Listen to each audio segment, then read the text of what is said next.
Hi, this is Chris from Total Parts Plus, and today we have a 2012 Volkswagen Jetta TSI 118.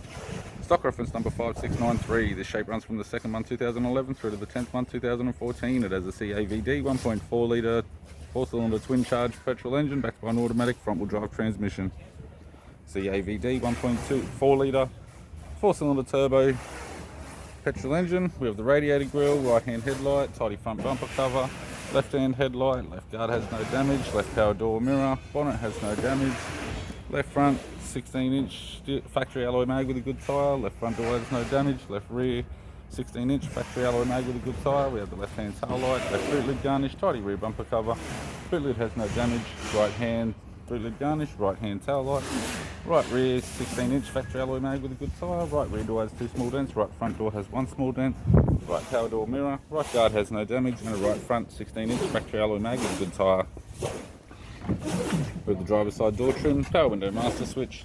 This vehicle's fitted with grey cloth interior, automatic type console, automatic gear shifter, heater controls, single stack CD player, interior mirror, courtesy lamp, left sun visor, right sun visor, instrument cluster, and a tidy 3-spoke leather steering wheel with cruise audio and phone buttons.